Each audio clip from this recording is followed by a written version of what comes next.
महाराष्ट्र सरकार रे जारी रही महासंकट। शिवसेनार दुई गोष्ठी मध्य जारी रही संघर्ष। आज पुणी शक्ति प्रदर्शन करेंगे विद्रोही नेता एकनाथ शिंदे। गुवाहाटी रे विद्रोही विधायकों एक बैठक डाकी आगामी कार्यपंथा को नहीं आलोचना करा। उद्धव ठाकरे समर्थन में दिल्ली जंतर मंतर शिवसेनार दिल्ली शाखा पक्षर प्रदर्शन करा। गतकाली बसिथिबा शिवसेना राष्ट्रीय कार्यकारिणी रे उद्धव ठाकरे को सर्वोच्च नेता करा जायछि। विद्रोही विरोध में एक्शन हो किंबा बाला साहेब लिगासी सबु निष्पत्ति नेबार अधिकार सुप्रीमों उपरे न्यस्त करिछि दल। अन्य केही बाला साहेब ठाकरे एवं शिवसेनार ना व्यवहार करि परिबे नाही। दल सहित विश्वासघातकता करिथिबा व्यक्ति विरोध में केवल दलर मुख्य ही नहीं पारिबे कार्यानुष्ठान। शिवसेना राष्ट्रीय कार्यकारिणी 6टी गुरुत्वपूर्ण प्रस्ताव उपरे मोहर लागिछि। बागी विधायकों विरोध में कार्यानुष्ठान पाई प्रक्रिया आरंभ होइछि। 16 बागी विधायकों को नोटिस जारी करिसेंती उपबाचस्पति।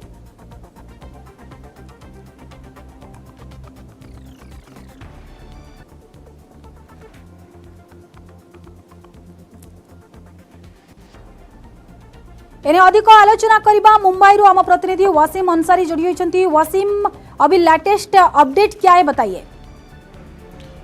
देखिए, जिस तरह से ये पूरी राजनीति की शुरुआत हुई है, अब सभी की निगाहें असम में लगी हुई हैं कि शिंदे ग्रुप इस बारे में क्या फैसला लेता है। उनकी बैठक शुरू है। इस बैठक में सबसे ज़्यादा अहम यह है कि जो कानूनी लड़ाई है उसके लिए तैयारियां की जा रही है। कानूनी जो जानकार हैं उन्हें इस बैठक में बुलाया गया है, उनसे चर्चा की जा रही है। जैसे कि 2 विधायक, जिस तरह से 2 दिन का वक्त दिया गया था 16 विधायकों को कि वो अपनी बातें रखें, उनको नोटिस जारी किया गया था। उस नोटिस का जवाब किस तरह से देना है इस पर भी चर्चा की जा रही है। और वकील की एक टीम विधान भवन कभी भी पहुंच सकती है ये बैठक के बाद।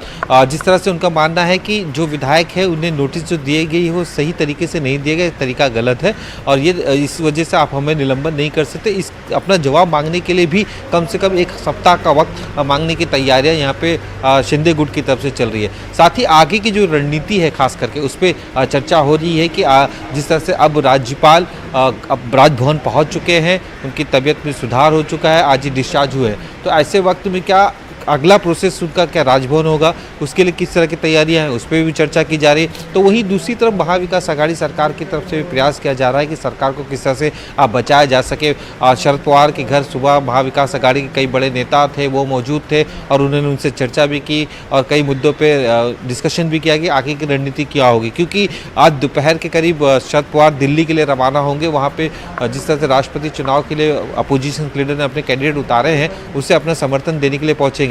इसी बीच जब वो दिल्ली जाएंगे तो हो सकता है कि पॉलिटिकल हलचल जरूर देखने मिले। वो अलग तरीके से प्रयास करेंगे क्योंकि खुद शरद पवार अब सरकार बचाने के लिए मैदान में उतर चुके हैं और उनकी जो रणनीति है उसका फायदा उठाने की कोशिश महाविकास आघाड़ी में शिवसेना कर रही है। क्योंकि शिवसेना के पास महज 2 रास्ते हैं, एक तो वो सरकार छोड़े या फिर किसी तरह से सरकार बचाए। ऐसे में जिस तरह से पार्टी की स्थिति बनी हुई है 34, जिस तरह से शिंदे ग्रुप दावा कर रहे हैं कि 40 से ज़्यादा विधायक उनके पास हैं, तो ऐसे में काफ़ी दिक्कतें उनके सामने खड़ी हो चुकी है, खास करके पार्टी बचाने को लेकर। तो पार्टी के एक तरफ उनके लिए चैलेंज है पार्टी बचाना, दूसरी तरफ उनके पास चैलेंज है सरकार बचाना। साथ ही जो मोटिवेशन है खास करके देना जो शिवसैनिक है उनको, क्योंकि कहीं ना कहीं उनका भी मनोबल गिरता हुआ नजर आ रहा। तो पार्टी के लिए कई दिक्कतों से गुजर रही है इस वक्त शिवसेना के लिए। बहुत सारे मुद्दे हैं जिन पर उनके वर्कआउट चालू है और कई नेतागण हैं लगातार इसी तरीके से वो फील्ड पे अपने कामों को अंजाम दे रहे हैं।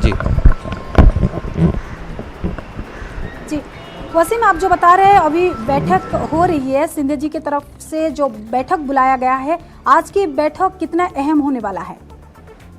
देखिए, इस बैठक को काफ़ी अहम इसलिए भी माना जा रहा है क्योंकि कानूनी लड़ाई लड़ने की तैयारियां साफ तौर पे दर्शाई जा रही है। यहाँ पर जिस तरह से माहौल बनाया गया है पिछले कुछ दिनों से कि सरकार गिरती हुई नज़र आ रही है और शिंदे ग्रुप लगातार इस मामले में एक्टिव नज़र आ रहा है। 40 से ज़्यादा विधायक उनके समर्थन में दावा किया जा रहा है शिवसेना के, प्लस जो इंडिपेंडेंट विधायक उनका दावा किया जा रहा है। तो 50 से ज़्यादा विधायकों का दावा किया जा रहा है। क्या सरकार सचमुच अल्पमत में आ गई है, इससे भी लेकर सवालिया निशान उठने लगे हैं। अगर सरकार अल्पमत में है तो किस तरह से अल्पमत में है, इसीलिए शिंदे गुट को अपना एक जो पिक्चर है वो साफ करना होगा, क्योंकि अभी तक उन्होंने किसी भी तरह के कोई प्रोसेस की शुरुआत नहीं की है। महज सिर्फ उन्होंने जवाब देना भी शुरू किया है कि असली शिवसेना ये है, क्या रणनीति उनकी चल रही है, क्या उनके पीछे जो जिस तरह से एक वीडियो जारी किया था, उन्होंने कहा था एक नेशनल पार्टी उनको समर्थन कर रही है, तो नेशनल पार्टी उन्हें समर्थन कर रही है तो क्या उनकी रणनीति के तहत भी ये सारे कामकाज किए जा रहे हैं? तो ऐसे कई सवाल हैं अब भी बने हुए। बैठकों का दौर शिंदे ग्रुप की तरफ से लगातार शुरू है। आज की बैठक में भी कानूनी लड़ाइयों को लेकर भी चर्चा की जाएगी और आगे किस तरह से सरकार को लिए सपोर्ट खींचना है या सपोर्ट देना है, इन सभी बातों को लेकर भी चर्चा की जाएगी। एकनाथ शिंदे लगातार अपने जितने भी विधायक हैं उनके साथ चर्चा कर रहे हैं। एक बार वो कई बार ऐसा देखा गया है कि वो ग्रुप वीडियोस लगातार वो जारी करते रहते हैं कि उनके साथ एकजुटता साफ करते हुए दिखाई दे रही है।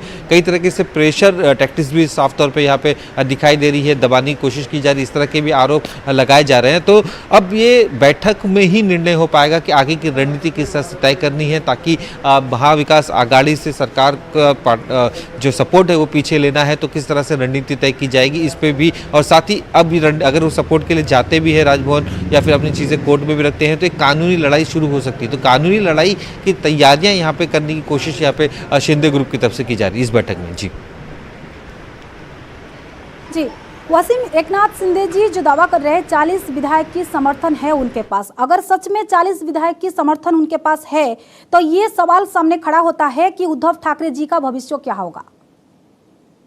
जी ज़रूर। जिस तरह से अभी देखिए अब उनका दावा है कि 40 विधायक उनके समर्थन में हैं, लेकिन अब तक इस बात को फ्लोर टेस्ट पे प्रूफ करना होगा। वीडियो जारी किए गए हैं लेकिन अब तक इस बारे में कोई जानकारी ऑफिशियली किसी को नहीं दी गई है। जिस तरह से प्रोसेस होता है संविधान में उसे भी तक पूरा नहीं किया है। अगर आपके 40 विधायक आपकी नाराज़गी सरकार के खिलाफ है तो आपको सबसे पहले इस बात की जानकारी राजभवन को देनी होगी, अपनी प्रोसेस चीज़ें बतानी होगी कि ये वजह है हम सरकार से अपना सपोर्ट वापस खींचते हैं। अगर इतना बड़े नंबर्स में अगर विधायक ने सपोर्ट खींचते हैं तो हो सकता है कि ये सरकार अल्पमत में आ जाए। जब सरकार अल्पमत में आ जाएगी तो कई तरह के प्रोसेस की शुरुआत हो जाएगी इसके पहले। लेकिन इसमें कई तरह के कानूनी दावपेच है, उस दावपेच को लेकर भी चर्चा की जाएगी। जैसे कि अगर शिवसेना की तरफ से एकनाथ शिंदे को हटा दिया गया ग्रुप लीडर से, अगर शिंदे कहते हैं मैं ग्रुप लीडर हूँ, तो सबसे पहले ये बताना होगा कि जो शिवसेना ने अपॉइंट किया है अजय चौधरी को वो ग्रुप लीडर है या फिर जिसे एकनाथ शिंदे